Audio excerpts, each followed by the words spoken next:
what I realized is this is the formula that I use, and really the formula almost every single person who lives an extraordinary life uses in some fashion or another. Okay. So it's really, really, you ready for this? Yeah. Inspired thought plus the right action equals extraordinary life. Inspired thought, right action, extraordinary life. Literally just two variables. Sometimes Jeff and I like to do shows by ourselves. No guests, no one involved, because Jeff and I have some really interesting conversations when we're not doing the podcast. And one particular interesting conversation we had the other day was Jeff started telling me something that I just felt like everybody needs to hear this. So I stopped him. I said, stop talking about this, Jeff. I don't want to hear it. And I didn't want to hear it because I didn't actually want to hear it, but I wanted everybody else to hear it too. Yeah, Because sure. You just dream on this. You're conversation with this guy. I don't want to deal with him. so Jeff told me that there's a formula, like uh, there's an actual formula, and it's not even a complicated formula, according to him. I'm hearing this for the first time on how to have an extraordinary life. Do I have that right, Jeff? Yeah, close enough. Close enough. All right. All right. So tell us, But what's it's the really complicated. formula? It's gonna take me several hours. It's not change. No, so before I dig too deep into that, let me just tell you what I mean by extraordinary life. So we know what the end goal is first, right? So an extraordinary life is what we talk about on Last Life Ever all the time, right? It's about living life on your own terms, having freedom to live it however you want, right? Whatever's the best version of your life for yourself. That's what we're talking about. So for me, that means having the flexibility to have multiple residents to travel frequently, and that sort of.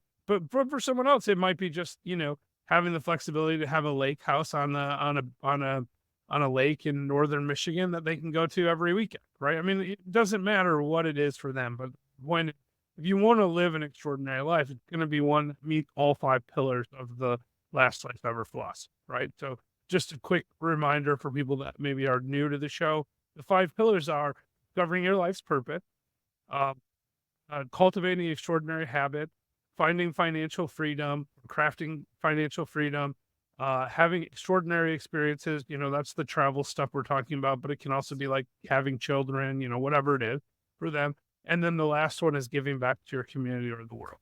So it needs to fit into all of those categories in order for it to work appropriately, right? So, and the way I define extraordinary is unique in and of itself. What I like to say, extraordinary in and of itself, an extraordinary word, right? So, um, extraordinary, Wait. Extraordinary itself is an extraordinary word. So right? now you're okay. Go ahead. Well, what I mean by that is two, it's really two different words: ordinary and extra, right? Extra space ordinary. So if you want to live an extraordinary life, it almost comes down to that simple. Like we could just get rid of the formula and say, just do a little bit extra and your life becomes extraordinary. Save a little bit of extra money, do a little bit of extra education, volunteer a little bit extra. It doesn't matter what, do something a little bit extra, travel a little bit more, and your life becomes extraordinary. Because by definition, anything above and beyond ordinary is extraordinary. So I love the word for that reason. And I wrote about that in my book, actually. So this is something I've been thinking about for a long time. But just earlier this year, right? Like January of 2024, I was asked to speak at an event in Cabo San Lucas. And I was having a cocktail on the plane on the way there, and I had my whole speech written, and I had these note cards, and I thought, I'm going to write an entirely new speech on the flight there and see how it goes. That's literally what I thought. So I just thought, well, what can I tell people about life? Like, because I always, I give the same talk about my life, and my life is extraordinary, but I wanted to just have something completely different for this group of high level entrepreneurs. So I showed up with a brand new idea, and I call it the Extraordinary Life Formula. Now, this is based on stuff that I've borrowed liberally from lots of people. It's not, it's not something that It's not something that I came up with on my own, but what I realized is this is the formula that I use, and really the formula almost every single person who lives an extraordinary life uses in some fashion or another. Or if they don't use it intentionally, they're using it inadvertently. Okay. So it's really, really, you ready for this? Yeah. Inspired thought plus the right action equals extraordinary life. Inspired thought, right action, extraordinary life. Literally just two variables. So, Jillian, Okay. let me Go tell ahead. you what Keep going. I Keep mean going. by I like it. that. Yes, please. Okay. So, first is inspired thought. An inspired thought could be like, I want to be a real estate investor. It can be like, I want to go to Antarctica, or I want to start a charity. It doesn't matter what that inspired thought is. First thing in the first variable in the formula, you have to have idea. You have to have ideas of where you're going. It can be done through goal setting. It can be done through journaling. It can be done through meditation or prayer. It doesn't matter, but you have to have an idea. You have to have that inspired thought. And that's what I think everyone uses. Everyone has every great idea, every great business, every great experience, every great novel, every great movie. It doesn't matter. Everything ever produced by humankind, the light bulb, right, started out as a thought.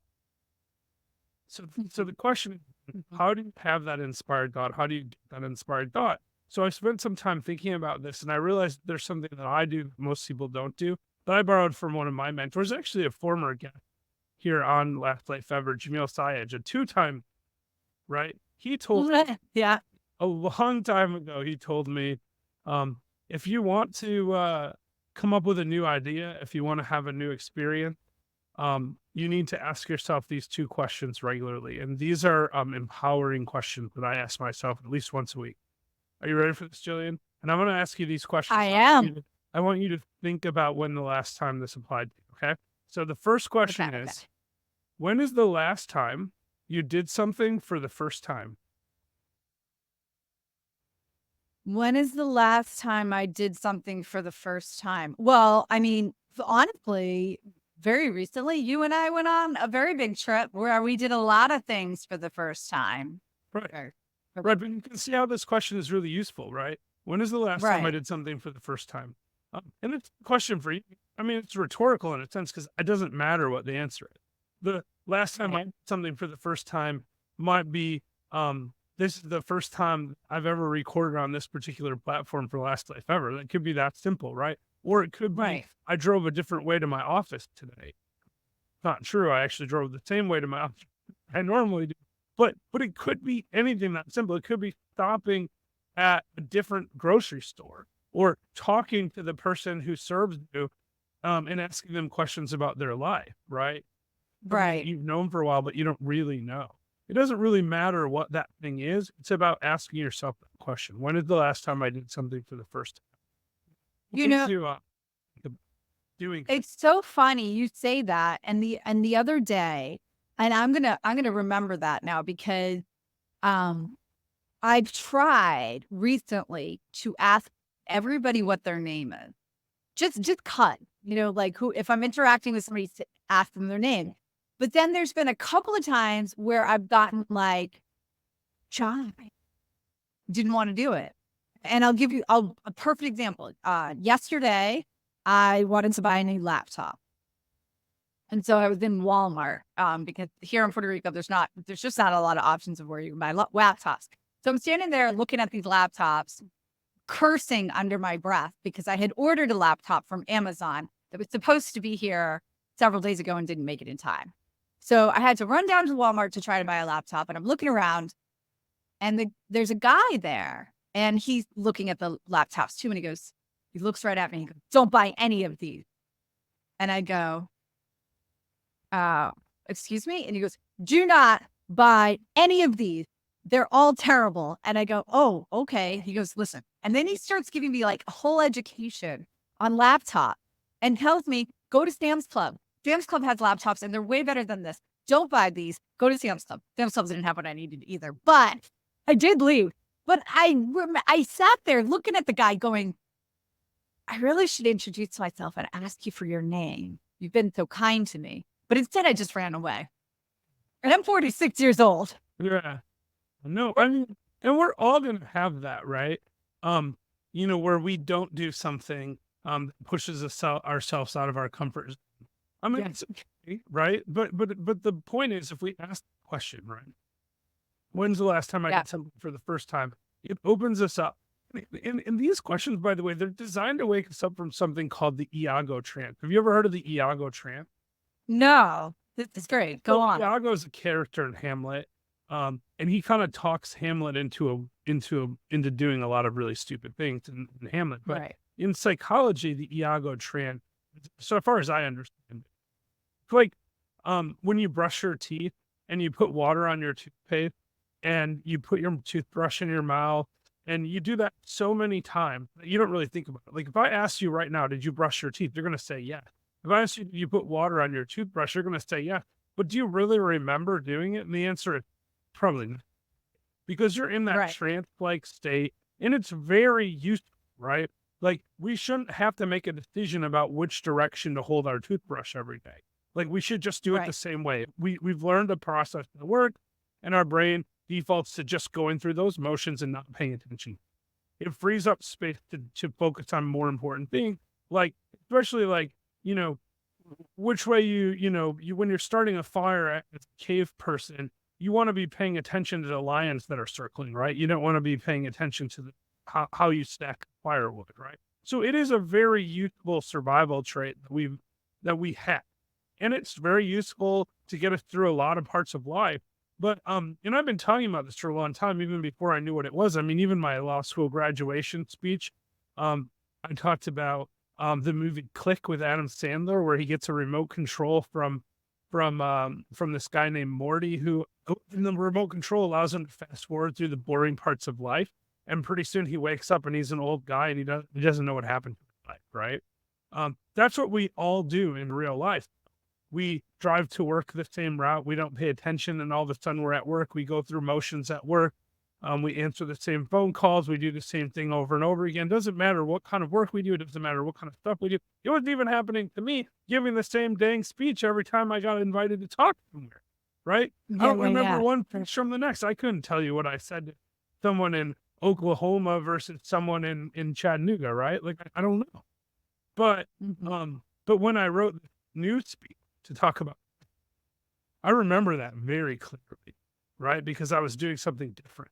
And that means I woke up from that trance and I was paying attention. So these questions are designed to wake you up, because the thing is, opportunity does.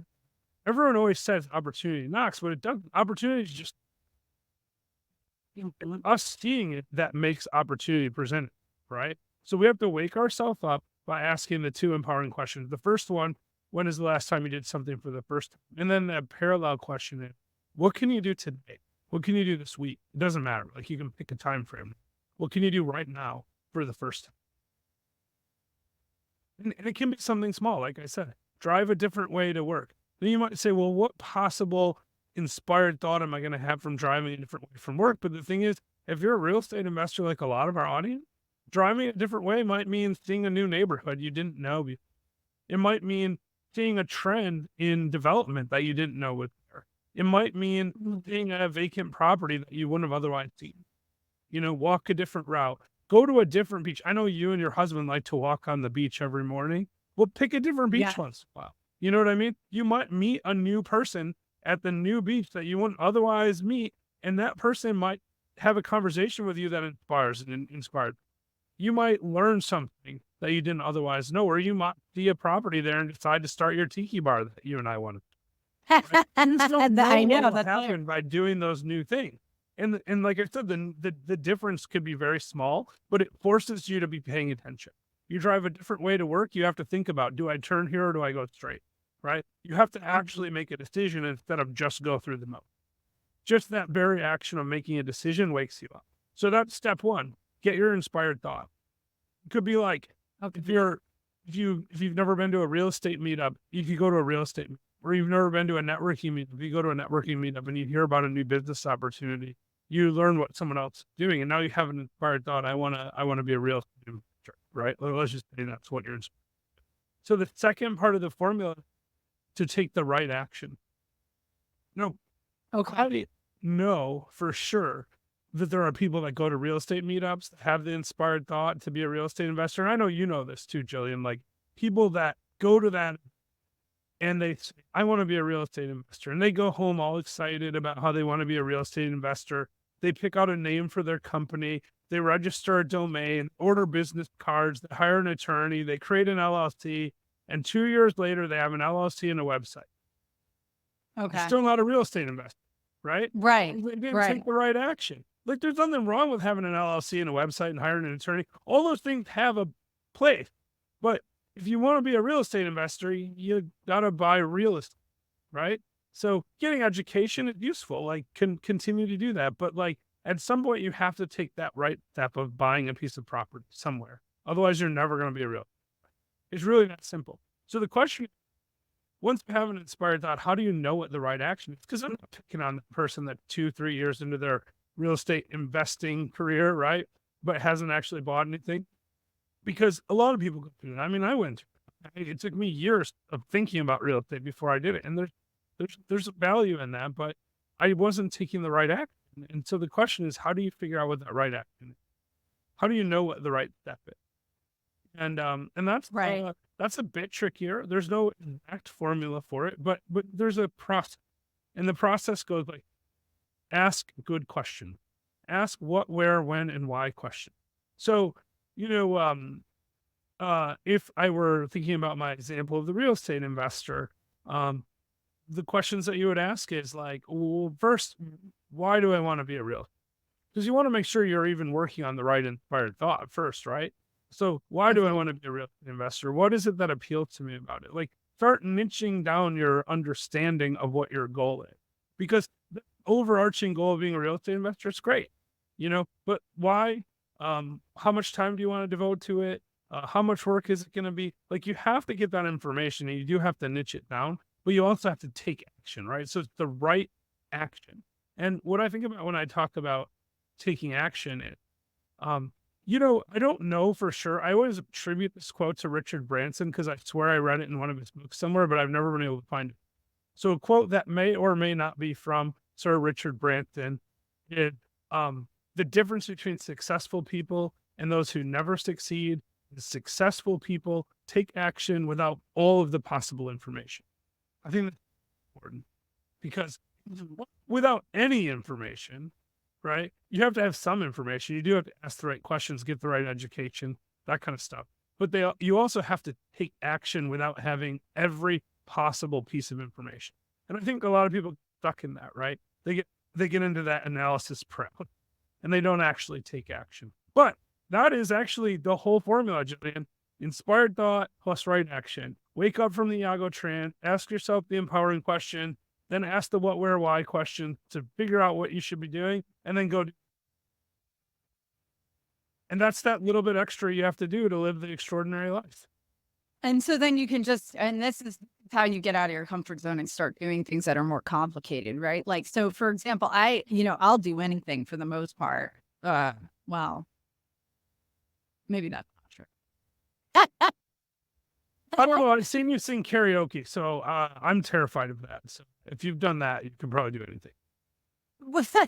Well, but like my husband, like it was so funny because you were talking about one of your things on your life list.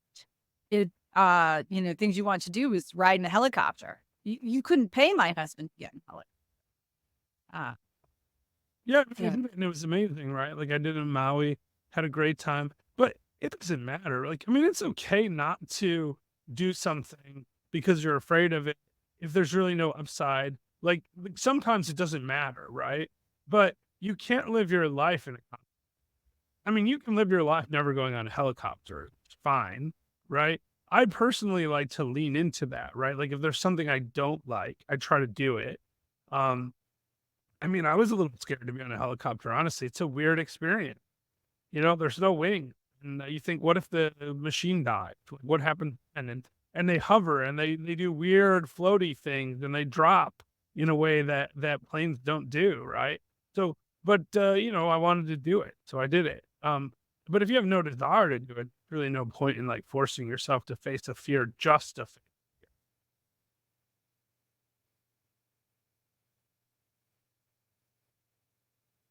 Well, it looks like